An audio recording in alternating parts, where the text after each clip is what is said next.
Hello friends, मैं गौरव और इस क्वेश्चन का आंसर देके बताओ, क्या आपके घर में नमक है या आपका घर ही नमक का है? अब आई नो आप सोच रहे होगे क्या मैं ऊटपटांग से सवाल पूछ रहा हूँ, पर दोस्तों दुनिया में एक ऐसा होटल भी है जो पूरा का पूरा नमक से बना है। लेकिन आखिर नमक से ही क्यों और कहाँ? और क्या आपने कभी गांधी जी के तीनों बंदर के बिछड़े हुए भाई यानी कि चौथे बंदर को इन तीनों के साथ कभी देखा है? वेल, आई एम श्योर आपको चौथे बंदर के बारे में कुछ नहीं पता होगा, बट नॉट टू वरी, इन सभी सवालों के जवाब जानने के लिए आपको बस इस वीडियो पे चिपके रहना है और आपको ऐसी नई नई बातें जानने मिलेगी कि आप खुद शॉक हो जाओगे। बिना समय गवाए let us get on with today's fact की बातें। नंबर 1, नमक से बना घर। तो फ्रेंड्स, जैसे कि मैंने इंट्रो में बताया था कि एक ऐसा घर है जो पूरा का पूरा नमक से बना हुआ है। वेल, पेश है आपके सामने, दर्शन कीजिए इनकी। बोलिविया के इस नमक से बने होटल पेलाशियो डेल साल की यहाँ की हर एक चीजें जैसे कि पंखे, टेबल, बाथरूम और पूरा का पूरा बेडरूम नमक से बना हुआ है। यही नहीं, ये होटल तो Salar de Uyuni salt desert के किनारे पर फैला हुआ है और वो भी 4633 स्क्वायर माइल्स पर, मतलब एक पूरे के पूरे आइलैंड जितना बड़ा। और इसीलिए फ्रेंड्स, यहाँ पर आपको नमक के सिवा और कुछ नहीं मिलने वाला है। यानी काइंड ऑफ अगर आपकी टूर फीकी जा रही होगी तो नमकीन बन जाएगी। अब क्योंकि सलार दे उयूनी में टूरिस्ट का आना जाना रहता था, यहाँ होटल कंस्ट्रक्ट करना अनिवार्य हो चुका था। पर समस्या ये थी कि यहाँ पर कंस्ट्रक्शन के मटेरियल्स अवेलेबल नहीं थे, as it was a salt desert. और इसीलिए पेलाशियो डेल साल होटल वालों ने अपना दिमाग दौड़ाया और यहाँ मौजूद सॉल्ट ब्लॉक से ही होटल को क्रिएट कर लिया। पर हाँ फ्रेंड्स, एक चीज, अगर आप यहाँ पर अपनी यात्रा को सुखद बनाना चाहोगे तो बारिश के मौसम में यहाँ पर भूल कर भी मत आना, क्योंकि नमक के ये पत्थर बाढ़ में बदल जाएंगे और आपका पूरा टूर खराब कर देंगे। एंड होटल वाले इस रेनी सीजन में होटल को पिघलने से बचाने के लिए होटल के चारों तरफ नमक के पत्थर बार बार बदलते रहते हैं ताकि पानी सिर्फ बाहर तक ही रह जाए और अंदर घुस न पाए। एंड इसीलिए अगर घूमने का मन कर रहा है तो अपनी टिकट सिर्फ मई से नवंबर तक ही कराना, यात्रा सफल रहेगी।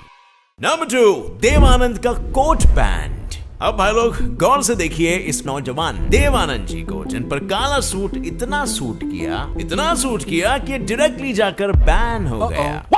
मतलब भाई, ऐसी भी क्या बात हो गई थी कि इन बेचारे का काला सूट पहनने का हक और अधिकार दोनों ही छीन लिया गया। तो फ्रेंड्स, बात कुछ ऐसी है ना कि एक ऐसा दौर था जब देवानंद जी की काला पानी नाम की मूवी बहुत ही हिट गई थी और उनमें उनका एक अलग ही डैशिंग अवतार था। और कह सकते हो व्हाइट शर्ट पर ब्लैक कोट पहनने की शुरुआत भी इन्हीं से ही हुई थी। हालांकि वो बात अलग है कि वो हर कलर में अच्छे लगते थे, पर इनके काले सूट वाला हैंडसम लुक लोगों को इतना अट्रैक्टिव लगा, स्पेशली लड़कियों को जो कि इनकी जबरी फैन हुआ करती थी। और इन्हें देखने के लिए, इनके एक झलक के लिए वो इतनी बावली हो जाती थी कि कुछ तो सुसाइड तक कर लेती थी। लाइक सीरियसली, आई मीन या इतनी दीवानगी देखते हुए बॉम्बे हाई कोर्ट ने बेचारे देवानंद जी को ब्लैक कोट पहनने से ही बैन कर दिया, ताकि ब्लैक कोट में उनके हैंडसम लुक को देखकर मरने वाली लड़कियां असल में ना मरे। वेल फ्रेंड्स, फ्रैंकली स्पीकिंग, मुझे तो कई सारे फैक्ट्स सुनने के बाद यकीन ही नहीं होता, बट इट्स अ रियलिटी। अब फ्रेंड्स, हाल ही में मैंने एक बहुत ही कूल बंदे का चैनल ढूंढा है जो मैं आपके साथ शेयर करना चाहता हूँ। एक ऐसा इंसान जो घर बैठे कमाता है, बिना ज्यादा मेहनत किए अपनी जिंदगी ब्राइट और इंटरेस्टिंग ढंग से जीता है। Can you imagine that? क्या अगर मैं कहूँ कि आप भी ये कर सकते हो? बिल्कुल, डीजे ट्रेडर बात करता है कि पैसे कैसे बनाए जाए without doing routine hard work. बस एक बार इनके वीडियोस को चेक करो आप, क्योंकि काफी यूजफुल इन्फॉर्मेशन शेयर करते हैं। अपने एक्सपीरियंस से ट्रेडिंग के बारे में इतना ईजी ढंग से बताते हैं कि हर किसी का कॉन्सेप्ट क्लियर कर देते हैं। बाय द वे, इन्होंने एक ट्रेडिंग क्लब भी खोला है जहाँ पे ये दूसरों को ट्रेडिंग सिखा रहे हैं और पैसे कमाना सिखा रहे हैं, और अब तक वो सभी को एक्सेप्ट कर रहे हैं फॉर फ्री।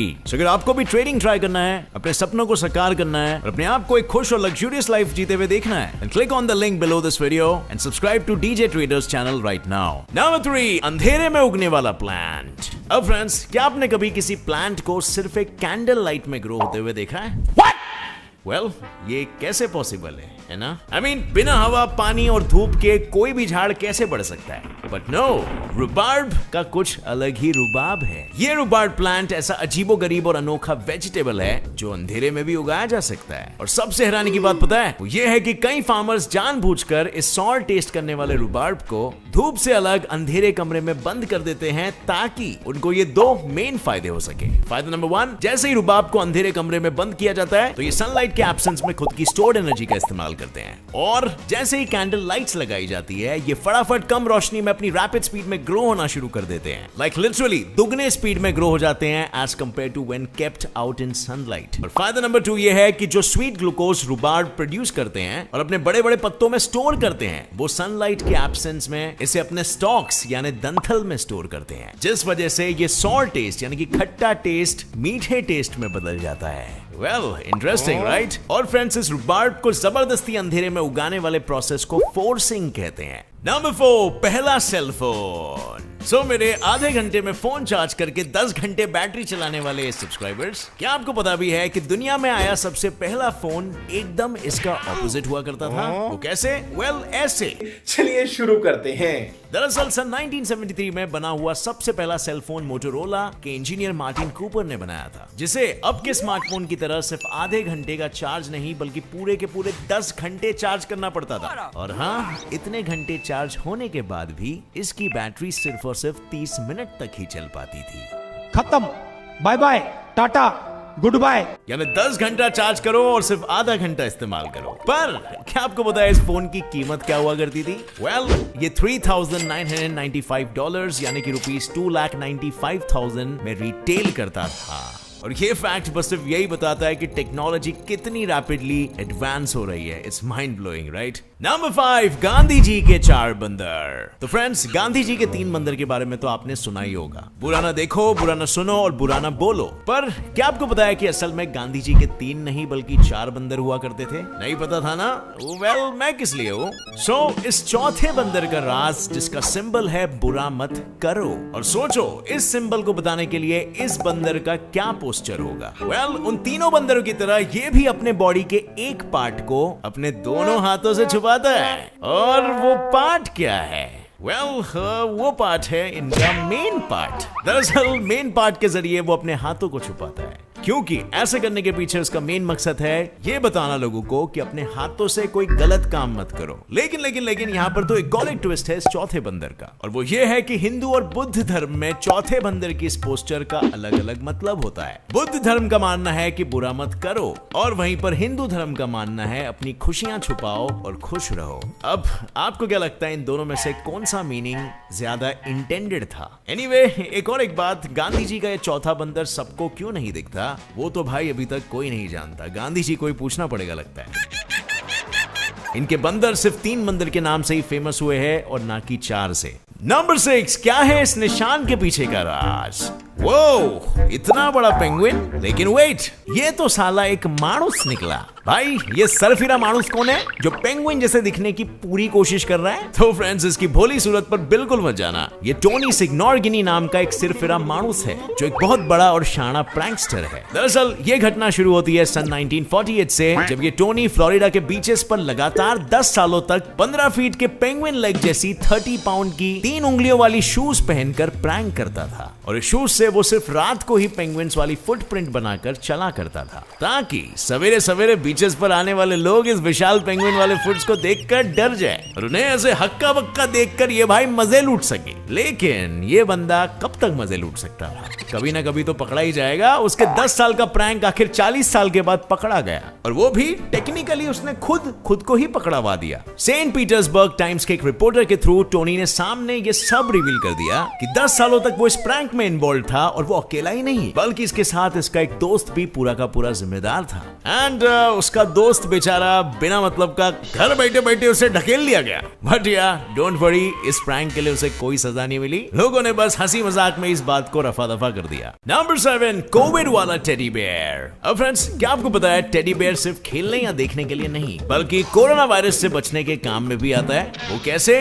वेल, आप खुद ही देख लो। कैसे इस पेरिस के कैफे में इंसान की हाइट जितनी टेडी बेयर्स को हर एक टेबल के खाली सीट्स पर रखा गया है, और इनके ऐसा करने के पीछे का मकसद है 2020 से अब तक चल रहे कोविड पैंडेमिक की बीमारी से बचना, ताकि उस कैफे में आने वाले हर लोग एक दूसरे के साथ नहीं बल्कि एक दूसरे से 1 मीटर तक की सोशल डिस्टेंसिंग बनाकर रखें। और पेरिस के इस कैफे वाले क्रिएटिविटी को देखकर और भी कंट्रीज के लोगों में कई तरह के धांसू सोशल डिस्टेंसिंग आइडियाज आ गए। जैसे जर्मनी और शिकागो के ही इन कैफेज को देख लो। इनफैक्ट आप बिलीव नहीं करोगे, पर ये सारे प्रिकॉशंस अपनाने से कोविड में भी इनका धंधा धनाधन चलने लगा। Well that's right, creativity should never stop. Number 8, बच्चों वाला cafe.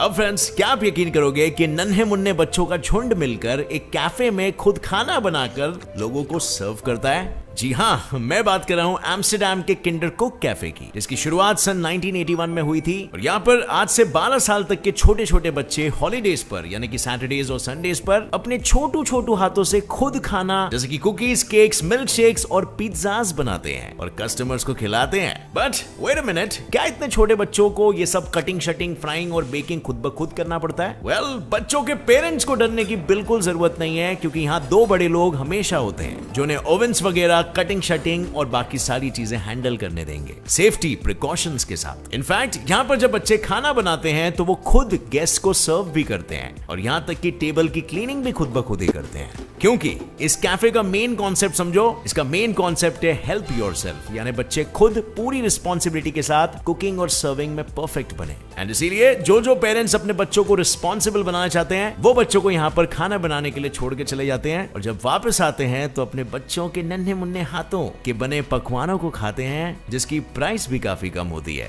Well, I like the concept, right? बच्चों को एक बहुत ही कम उम्र से रिस्पॉन्सिबल बनाना। Number 9, atlas moth. अब ये क्या है भाई? बटरफ्लाई या सांप? आपको क्या लगता है क्या है ये? वेल फ्रेंड्स, ना ये कोई सांप है और ना ही ये कोई बटरफ्लाई है। ये है एशिया के जंगलों में पाए जाने वाली एटलस मॉथ प्रजाति, जिसकी पंख का बॉर्डर वाला हिस्सा बिल्कुल एक जहरीले कोबरा स्नेक के हेड जैसा दिखता है। और इसीलिए तो ये तितली अपने ऐसे नागिन डिजाइन का फायदा उठाते हुए अपने शिकारियों को भयभीत कर उनसे बच निकल पाती है। मतलब सही है बॉस, सही छलावा है, पर बच के भी क्या फायदा?